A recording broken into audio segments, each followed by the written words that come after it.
What's up, Shepherd Youth? How you guys doing? Good? All right, good enough? Hey guys, my name is Caleb Walden. I'm an intern here at Shepherd Youth, and today we're going to be continuing our series called Friendship Rules. I spoke last week, and I told you a lot of stories about my friend Josh Kyle and my friend Corey Halloran, and those are pretty much my best friends, the ones I've had all my life, so you're going to hear more stories about them today. So I wanted to show you a picture. I'll show you a picture of Josh. That's my friend Josh. I just want you guys to be able to see what they look like. So, when I tell stories, if you look closely, that's a picture of me right there. I took a picture of myself and I framed it and I gave it to him for Christmas because it was one of those Secret Santa things with like a $10 limit. And I was like, you know what? He'll love this. And he did. He put it up in his room. I saw it. It's still there. And then I got Corey. He's my other best friend, roommate in college. I don't know what I think it's a ferret. Is it a ferret? Does anybody know? It's a ferret. Mike and I were trying to figure out earlier, that thing was disgusting. It smells like pee, and it was really gross. But that's Corey. He was my roommate. We became friends like midway through high school, stayed best friends. We're still best friends, even though he was in Japan. He was my roommate in college. So those are the two guys. I just wanted to show you guys some pictures because I'm going to be talking more about them today, and that way you know who I'm talking about. But with that said, I want to jump back into our series, Friendship Rules. And what we're going to do is today we're going to build off of everything we talked about last week. So I kind of want to recap and remind you what we talked about last week. Last week we talked about how you were created for friendship. God made you to be in relationship with Him, but also with people. That's why Adam, even when he was in a perfect relationship with God, was still lonely. Because God made you to be with people, and that's why loneliness can be very powerful. So then we said, we can't let the fear of loneliness lead us to the wrong friendships or keep us in the wrong friendships. Why? Because you will be the average of the 5 people you spend the most time with. Proverbs 13:20, walk with the wise and become wise, but a companion of fools suffers much harm. Which led us to a truth that I want to build off of. And today, it's really what we're going to focus on and kind of break down. You can't live the right life with the wrong friends. You can't live the life God has called you to live and God wants you to live. You can't live the life that you want to live. You can't be who you want to be unless you have the right friends. That's the truth I want to break down today. So first off, what I want to do is I want to ask the question, how do you make friends? I'm kind of introverted. I'm actually not that good at making friends. People scare me. So when I go and talk to them, I get nervous. And I know some of you, we talked about when I had you write 5 names down of people you spend the most time with, maybe you couldn't think of anybody.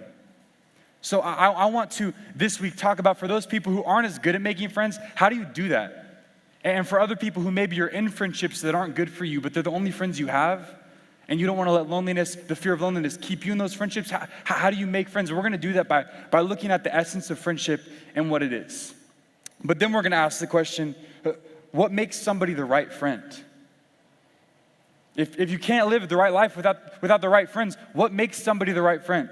What should I be looking for when I'm making friends with people? What should I be looking for? And also, how should I be myself? What makes somebody the right friend? And we're going to look at 4 things that the book of Proverbs says that the right friends do and are for each other. With that said, I want to pray, and then we'll start breaking those questions down. So please join me in prayer.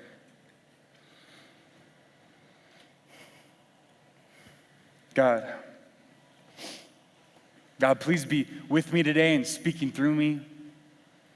God, our friends affect us and influence us more than anything in our lives. God, and this is just such an important time. We're young, God.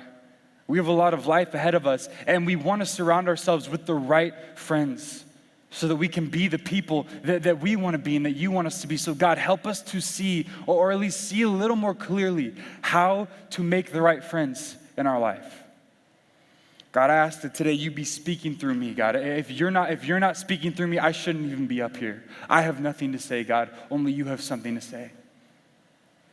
God, please speak through me today. I pray that the words of my mouth and the meditations of my heart will be pleasing to you right now, but also every day as I live. It's in your name I pray. Amen.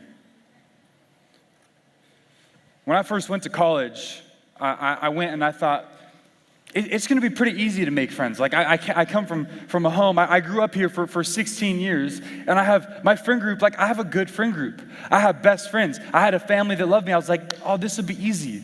But like 2 weeks into being at college, I realized something. I'm really not that good at making friends. All of my friendships here happened just because I was around them. You know, I just kind of grew up with them, or my parents were friends with their parents, so then we hung out together, and we ended up being friends. Or we went to Shepherd Youth together, and we ended up being friends. But when it came to intentionally making friends, I wasn't that good at it. And for some of you are seniors, and you're gonna go off to college this year, and it's kind of a worry in your life. How do you make friends? Like I said, some of you are really good at this, so you're looking at us like, what do you do? How do you make friends? It's easy, you just go talk to people. For some of us, it's hard. And so I wanna talk to those of you who said maybe you're lonely and you don't feel very good at making friends. Or maybe you have a few friends, but you know they're not right for you, so you wanna try to reach out and make friends with the other 5 people you were down, the 5 people you wanna look like.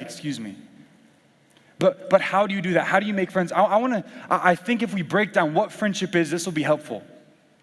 Friendship, I defined it in your notes as a relationship between 2 or more people that's focused on something outside of the group. Friendship is a relationship between 2 or more people that's focused on something outside of the group. That's kind of how friendship works. Let me break that down for you. So the key thing I want you to see here is that friendship is focused on something outside. So think of romantic love, because the 2 main friendships we think of is like romantic love and then friendships. And they're both very important for us to continue on in our lives. But while romantic love is, so the boyfriend's over here, the girlfriend's over here, and the boyfriend will look at the girlfriend and be like, oh my gosh, you're so beautiful, I love you so much. And she's like, oh my gosh, no, you're so handsome. Oh my gosh, I love you more.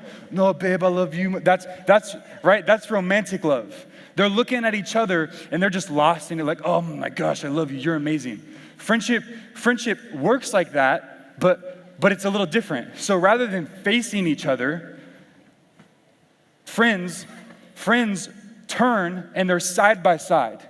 And rather than looking at each other going, you're so cool, they're side by side. So one friend's right here, and then another friend's right here, and then they're looking out at something.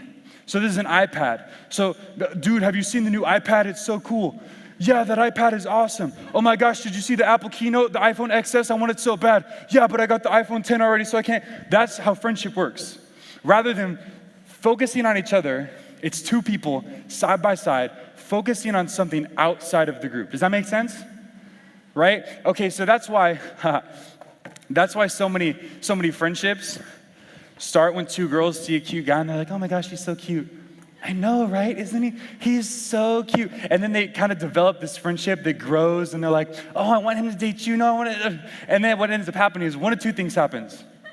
Either he likes one of them, so they stop being friends and they're like, you betrayed me. I thought we were, whatever. So they stop being friends if he likes one of them. Or he'll like neither of them.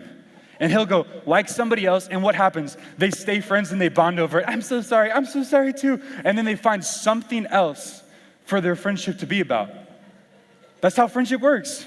It's 2 people, 2 or more people, a group, focused on something outside of itself. C.S. Lewis has this great quote. It's from his book, The 4 Loves. He says, friendship is born at the moment when one person looks at another and says, oh my gosh, you too? You too? I thought I was the only one. That's where friendship starts, right there. So what I want to say to you know, those of us who aren't as good at making friends, it's really not that hard. It's scary because, we got to put ourselves out there, but it's really not that hard. All you have to do is get into a group with some people that's enjoying something outside of itself. So if you see those people that you wrote down that you're like, man, I want to be like these people. You can't live the right life without the right friends, so I want these people in my life. Well, what do they like that you like? Are they Lakers fans? Are they Dodgers fans? What's up? Wild card, we're going number 1, we're making the playoffs. What do they like? Are they in a D group? Are they in a certain class because they're interested in it? Join those things with them. Join that D group if you can. Take them to a Laker game, a Dodger game. Go see a Broadway show. I don't know what you guys like, but whatever you guys share, whatever passion you share, that you can go, you too? I thought I was the only one. Get in that with them. And this friendship will naturally grow. That's how friendship works. But I want to give you a little warning. I want to tell you to make your friends by building them around something that is life-giving and never changing. Make your friends around something that is life-giving and never changing. Because here's the deal. You can make a friendship around anything. You can make a friendship because you're going out and you're smoking with these people, and it's like, but that's what your friendship is about, smoking. You can party with people. You can make your friendship around football. You can make your friendship because you're on the team. You can make your friendship about a class. You can make it about anything. But make your friendship about something that's life-giving and never changing. Because that's the only way your friendship can last. Because guess what? Football's going to be done. You're going to graduate. You're going to leave Shepherd Youth. You're going to leave D groups. The Lakers are going to be bad, but maybe they'll be good again. LeBron, am I right? But everything changes, right? So unless your friendship is built on something that will never change, it won't last. And the only thing that is never changing is God. If you want to build a friendship that will never change and can weather any storm and last through anything, build your friendship on God. Like that song, I will build my house upon your love. Build your friendship on God. And that's the only way your friendship will last. I have a verse, Matthew 22, 37-38 says this. Love the Lord your God with all your heart, with all of your soul, and with all of your mind. This is the first and greatest commandment, and the second is like it. Love your neighbor as yourself. I love how the greatest commandment perfectly illustrates this. You want to make friends? You want to make the right friends? Then love the Lord your God with all of your heart, with all of your soul, and all of your mind, and then love your neighbor as yourself. Stand side by side with someone just thinking about how amazing God is, how amazing he's been in your life, and then they'll say, you too? God did that for you too? Oh my goodness, isn't he amazing? Yes, he is. And if you build your friendship on God, it will be able to weather any storm, and it will never change. So how do you make friends? Join a group that's focused on something outside of itself. Create those moments where you say, what, you too? Corey and I we built our friendship around chess. I'm not lying. We played like 200 games of chess. That was the thing that started our friendship off together. But why have we been able to remain friends when he's in Japan right now? Because our friendship is built on something that will never change. It's built on God. It doesn't matter how your friendship starts, but make sure God is at the center. That's pretty much how you make friends. That's at least a good start. So for those of us that aren't as good at it, hey, try some things. Try to get out there. But now that we know how to make friends, what is the right friend? Because we said you can't live the right life without the right friends. You need the right friends to live the right life. So what makes somebody the right friends? And that's what I want to go through. 4 things I see from Proverbs you should be looking for as you're making friends. What makes them the right friend? First off, the right friends are always available. Second, emotionally aware. They're honest and they're intimate. They're close. The right friends are available. They're present when you need them. Proverbs 17:17 says this. A friend loves at all times. And a brother is born for a time of adversity. I love this verse because it shows you your family, they're always going to be there for you. But you didn't choose your family, you know what I mean? You're probably oh yeah, I know my family, my brother's so lame, I would have chosen a different family. I would have chosen a different family. Yeah, but you didn't choose your family, but guess what? They're there and you're going to love them, you're going to be there for them. But a friend loves at all times. They're always available when you need them. Why? Because a friend chooses you. So the right friend is always available when you need them. Secondly, the right friend knows your triggers. They're emotionally aware. The right friend they'll be there when you need them, but they also know your triggers. Corey and I, we were at this campfire, the bonfire in Missouri at college, and we started playing this stupid game that was really fun. But we would get down and sit up position, and we'd put a marshmallow in our mouth, and then we'd sit back, and then we'd sit up and spit the marshmallow. I probably just spit on some of the front row. We would spit the marshmallow, and Corey was amazing. The dude had lungs of steel, so this marshmallow was flying. I'm literally like 20 yards, and that's crazy to spit a marshmallow 20 yards. So I go, dude, I got you. I'm super competitive, so I was like, dude, I'll beat you right now. I go and I spit in my marshmallow, bloom, 5 yards. And so I was like, oh, dang it. So then everybody's like challenging Corey, this crowd. Everybody there's gathering around watching this amazing scene of Corey launching this marshmallow. And then I'm like, wait, guys, I got this. Back me up. I go over there, I'm like, Corey, I got you this time. I studied your form. I can beat you. He's like, yeah, right, let's go. Your lungs aren't as strong as mine. So I get down. I get in my sit-up position. And we're like, all right, put the marshmallow out. Okay, are you ready? I'm ready. 1, 2, 3. All right, we spit the thing out, but I cheated. I didn't put it in my mouth. I kept it in my hand because I wanted to mess with him. So I go, but I throw it. And my marshmallow just like flies past his. And he's like, dang it, how'd you do that? So I'm like, let's do it again. I'll beat you every time, bro. So we do it like 3 more times. And the crowd, like 10 people, we're like, oh yeah, Caleb, that's so awesome. And finally he's getting really frustrated. And it ends up, he's like, how are you doing this? And like legitimately frustrated. I'm like, dude, calm down, I'm just messing with you. Like, I'm not even spitting it, I'm throwing it. And he just stops, looks at me. You took the joy of winning away from me. He goes, I have lost all my life. You win all the time. I've lost my whole life. You know this. I didn't play sports. I acted, and my brother was really good at beating me at everything. Why did you take away the joy of me winning this one thing? And then he walked away, and I was like, oh my goodness. Like, oh, that went, I was just trying to mess around with him. But the reality is I knew that. I knew he wanted to win something. I knew his past. I wasn't emotionally aware. I didn't know his triggers. I didn't think through this. Proverbs 26, 18 and 19 says this. Just as damaging as a madman shooting a deadly weapon is someone who lies to a friend and then says, oh, I was only joking. It's just a joke, bro. You need to know, the right friend knows what jokes can I make with this person and what jokes can't I? What's too far? They know what you've been through and what hurts you. They know your triggers. Proverbs 27:14 says this. If anyone loudly blesses their neighbor early in the morning, it will be taken as a curse. Do you know, is your friend a morning person? Are they a night person? Do you know how the rhythm of your friend's life? Are you emotionally aware? Because the right friend is. They're there when you need them. And they're emotionally aware. And that's just some stuff you learn with trial and error over time, which is why we're talking about loyalty and conflict management the next 2 weeks, because those things are necessary in a friendship.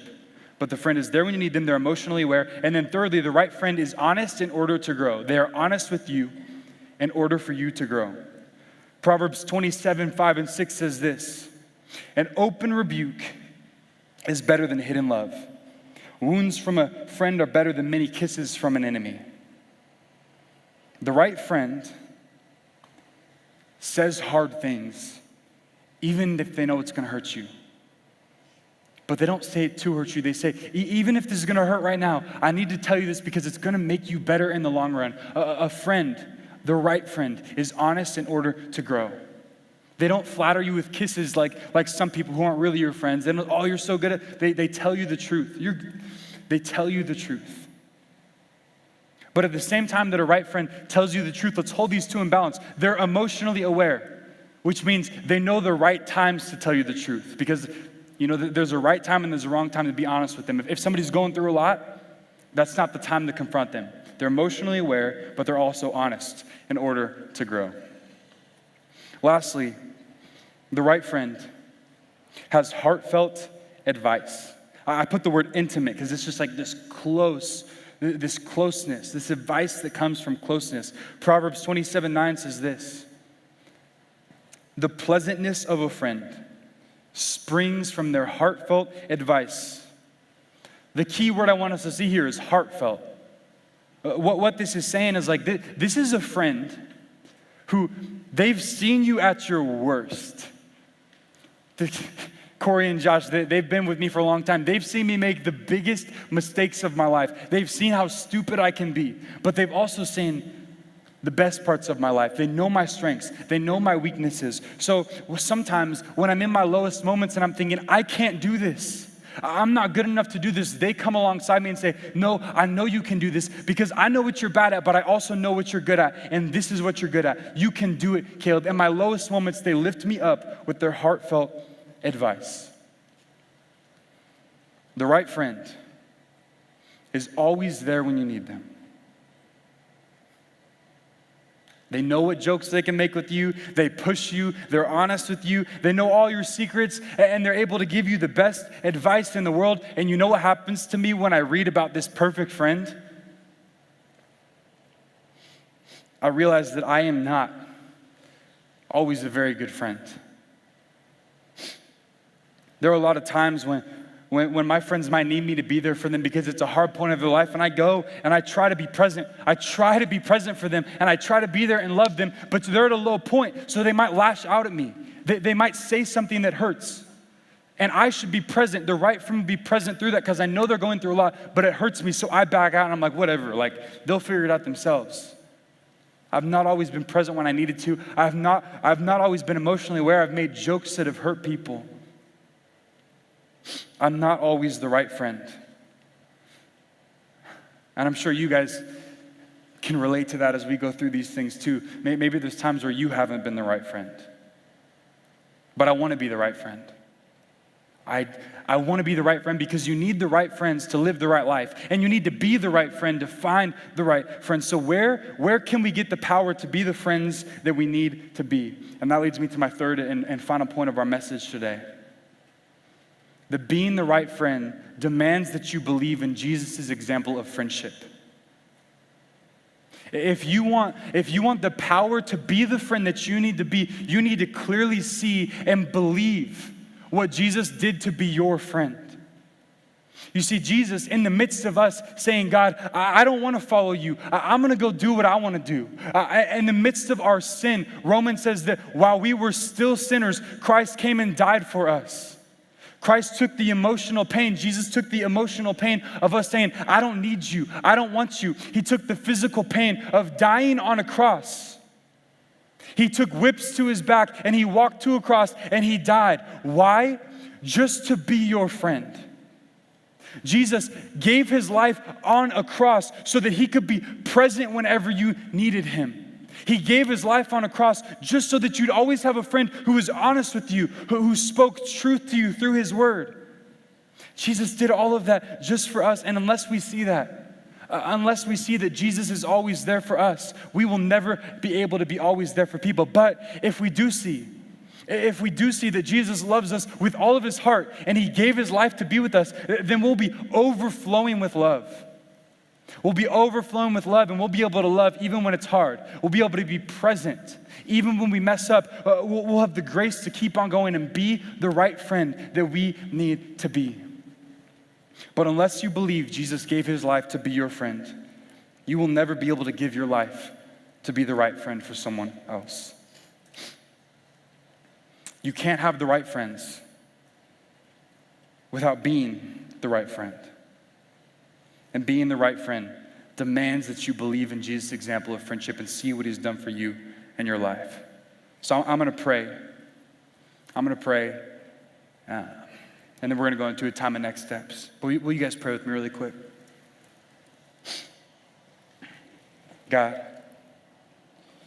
I pray that you give us the power to be the friends we need to be, God. God, help us to see clearly the sacrifice you have made for us. God, help us to see clearly how much you love us so that we can love others better. God, thank you for everything you do for us. It's in your name I pray. Amen.